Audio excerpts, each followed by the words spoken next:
Hey sweeties, Assalamualaikum and welcome back.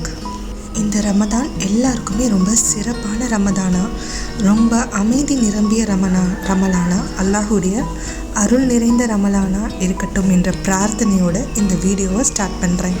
காலை நேரத்து அமைதியே மனசுக்கு எப்போதும் இதமாகவும் ரம்யமாகவும் இருக்கும். அப்படி தான் அன்றைக்கி என்னோட டே ஸ்டார்ட் ஆனிச்சு. ஒரு 3 o'clock இருக்கும். அன்றைக்கி வீட்டில் தம்மடை ப்ரிப்பேர் பண்ணிகிட்டு இருந்தேன். ஒரு ஸ்பெஷலான பர்சனுக்கு கொடுக்குறதுக்காக வேண்டி வேகமாக வேலையை ஸ்டார்ட் பண்ணியாச்சு. தம்மடை பார்த்திங்கன்னா ரொம்பவே சூப்பராக மேல் லேயரில் அப்படியே கிறிஸ்பியாக உள்ள நல்லா சாஃப்டாக அப்படியே உதிரியாக வந்துருந்துச்சு. செமையாக இருந்துச்சு. நானே எக்ஸ்பெக்ட் பண்ணல இந்த அளவுக்கு வரும்ட்டு. நான் சொல்கிற இந்த மெஷர்மெண்ட்லாம் கரெக்டாக பண்ணிங்கன்னா உங்களுக்குமே இப்படி நல்ல சாஃப்டாகவும் மேலே நல்லா கிறிஸ்பியான ஒரு ஸ்வீட்டான தம்மடை செஞ்சிடலாம். நிமிஷத்தில் செஞ்சிடலாம். தம்மடையெல்லாம் ரொம்ப கஷ்டம் அப்படிலாம் இல்லை. நம்ம கரெக்டான மெஷர்மெண்ட்டில் பண்ணும்போது ரொம்பவே ஈஸியாக பர்ஃபெக்டாகவே வந்துடுது.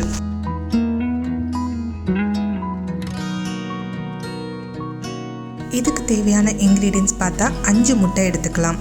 ஒரு 200 கிராம் 250 கிராம் ஒரு 1/4 கிலோ அளவில் ரவைக்கு 5 முட்டை சேர்த்துக்கலாம். அது கூடவே கொஞ்சம் முந்திரி திராட்சை இதை எடுத்துக்கிட்டேன். கொஞ்சம் ஏலக்காய் பவுடர் எடுத்துக்கிட்டேன். ஒரு 200 கிராம் வரக்கூடிய ரவை எடுத்துக்கிட்டேன். எந்த அளவுக்கு ரவை எடுக்கிறோமோ அதே மெஷர்மெண்ட்டில் என்கிட்ட அந்த மாதிரி கப்பு இல்லை, அதனால் அதே மெஷர்மெண்ட்டில் சுகர் எடுத்துக்கிட்டேன். 100 கிராம் அளவுக்கு நெய் சேர்த்துக்கிட்டேன். 200 கிராம்லேருந்து 1/4 கிலோ வரையிலும் 250 கிராம் வரையிலும் சேர்க்கக்கூடிய ரவைக்கு 150 கிராம் நெய் எடுத்துக்கணும். நான் ஃபஸ்ட்டு 100 கிராம் எடுத்துக்கிட்டேன். அதுக்கப்புறம் கொஞ்சம் கொஞ்சமாக சேர்த்துக்கலாம்னு சொல்லிவிட்டு ஒரு 50 கிராம் தனியாக வச்சுட்டேன். முட்டை எல்லாத்தையும் மிக்சிங் பவுலில் சேர்த்துட்டு நல்லாவே பீட் பண்ணிக்கலாம். ஒரு 5 to 10 minutes நல்லா பீட் பண்ணதுக்கப்புறமா சுகர் சேர்த்து அதையுமே நல்லா பீட் பண்ணிக்கலாம். நல்லா நுர வந்ததுக்கப்புறமா சுகர் எல்லாம் நல்லா கரைஞ்சதுக்கப்புறமா ஏலக்காய் தூளையும் சேர்த்து நல்லாவே பீட் பண்ணிக்கலாம். உங்ககிட்ட பீட்டர் இல்லையா, பரவாயில்ல, ஹேண்ட் விஸ்க் வச்சு சில பேர் நல்லாவே பீட் பண்ணிடுவாங்க. அந்த மாதிரி ஹேண்ட் விஸ்கே வச்சு பயன்படுத்தி இந்த மாதிரி நுர வர அளவுக்கு பீட் பண்ணிக்கலாம். ஆர் மிக்ஸி ஜாரில் போட்டு கூட நல்லாவே பிளெண்ட் பண்ண மாதிரி பிளெண்ட் பண்ணிட்டோம்னா அதுவுமே நல்லா நுர பொங்கி நல்லா வந்துடும். மிக்ஸி ஜாரில் சேர்த்து கூட நீங்கள் பீட் பண்ணிக்கலாம். பீட்டர் இல்லைங்கிற கவலை வேண்டாம். பீட் பண்ணதுக்கப்புறமா அடுத்து நம்ம ரவை தான் சேர்க்க போகிறோம். ரவைக்கு நம்ம பீட் பண்ணணுங்கிற அவசியம் இல்லை, சும்மா அதை மிக்ஸ் பண்ணி விட்டாலே போதும். அதனால் இந்த ராடை நான் கொஞ்சம் மாற்றிக்கிறேன். இப்போ ரவை சேர்த்ததுக்கப்புறமா இந்த மாதிரி நல்லா மிக்சிங் மட்டும் கொடுத்தா போதும், பீட் பண்ணணுங்கிற அவசியம் இல்லை. ஸோ இந்த மாதிரி வந்ததுக்கப்புறம் நல்லாவே இந்த மாதிரி ஒரு ஸ்பேச்சுலா வச்சு அதை நல்லா மிக்சிங் கொடுத்துக்கிட்டே இருந்தோம்னா அது கரெக்டான ஒரு பதத்துக்கு வந்துடும். இப்போது ஒரு பேன் எடுத்துக்கிட்டு நம்ம எடுத்து வச்ச அந்த 100 கிராம் நெய்யை நம்ம சேர்த்துட்டு இது கூடவே நம்ம எடுத்து வச்ச முந்திரியும் கிஸ்மிஸையும் இதில் சேர்த்துக்க போகிறோம். பீட் பண்ணி வச்சுருந்த ரவை எக் மிக்சிங்கை இதில் சேர்த்துட்டு நல்லா கைவிடாமல் பக்கத்துலேயே நின்று பொறுமையாக ஒரு உடன் ஸ்பேச்சுலா வச்சு கிண்டணும். நெய் அடியில் சேர்த்து இருக்கிறதுனால நல்லா ஒட்டாமல் தான் வருது. ஆனாலுமே பக்கத்தில் நின்று பொறுமையாக இதை செய்யணும். இந்த ஸ்டேஜில் தான் பேக்கிங் சோடாவும் ஃபுட் கலரும் நான் சேர்த்துக்கிட்டேன். ரெண்டுமே ஆப்ஷனல் தான், உங்களுக்கு வேணும்னா சேர்த்துக்கோங்க. ஒரு கேசரி பதத்துக்கு வரும் அது வரையிலுமே பொறுமையாக இதை கிண்டிக்கிட்டே இருக்கணும்.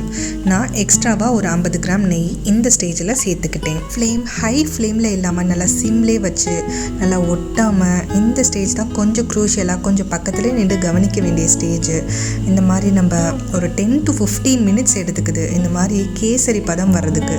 பாருங்கள், சட்டியில் எதுவும் பிடிக்காமல் நல்லா ஒட்டாமல் வர்றதில்ல. இந்த அளவுக்கு கொஞ்சம் ஒரு 15 minutes நின்று இதை கிளறி விடுற மாதிரி இருந்தால் நமக்கு எண்ட் ரிசல்ட் நல்லா பெஸ்ட்டாக கிடைக்கும். நான் ஃபஸ்ட்லாம் நல்லா பீட் பண்ணதுக்கப்புறமா தூக்கி அதை ஓவனில் வச்சுருவேன். அந்த மாதிரி செய்யும்போது அது ரவை கேக் மாதிரி அப்படியே ஸ்பாஞ்சியாக தான் வருமோ ஒழிய தம்மடை மாதிரி ஒரு எஃபெக்ட் வராது.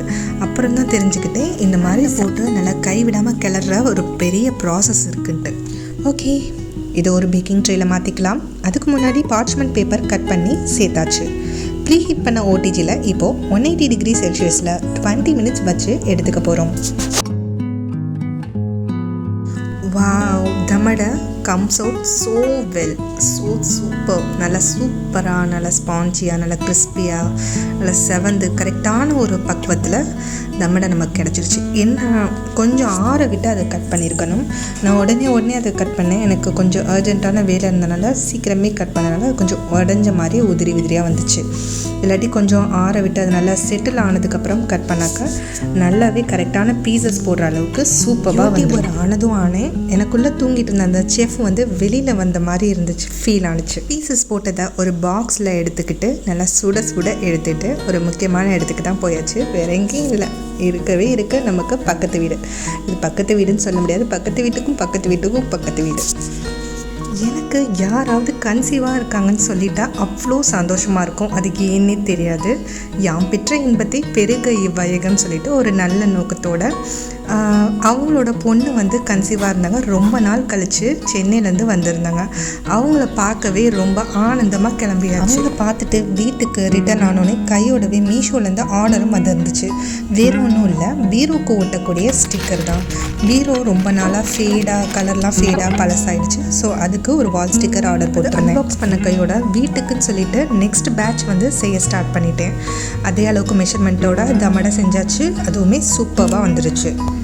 இதெல்லாம் செஞ்சு முடிக்கிறக்குள்ளே டைம் கடன்னு ஓடிடுச்சு. ஸோ இஃப்தாருக்குன்னு பார்த்தீங்கன்னா ஜூஸ் மட்டும் கலக்கிக்கிட்டேன். வெளியில் வாங்கின போண்டா அண்ட் சம்சா, அப்புறமா ஃப்ரூட்டு, வாட்டர்மெலன் இதெல்லாம் வச்சுட்டு அன்றைக்கி சிம்பிளாக அல்ஹம்துலில்லாஹ் நோம்பையுமே திறந்தாச்சு.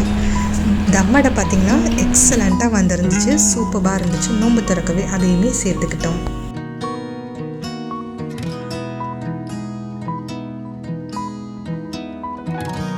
நோம்பு திறந்த கையோடவே மகரிப்லாம் கூட தொழுதுட்டு நல்லா ரிலாக்ஸ்டாக காமாக இந்த மாதிரி டீ குடிக்கிறது அவ்வளோ இதமாக இருக்குது.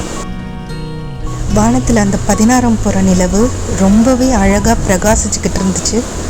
நம்முடைய இறைவன் மிக பெரியவன், கண்ணியமிக்கவன் அப்படிங்கிறத அந்த நிலவு துதி செஞ்சுக்கிட்டு இருந்த மாதிரியே இருந்துச்சு.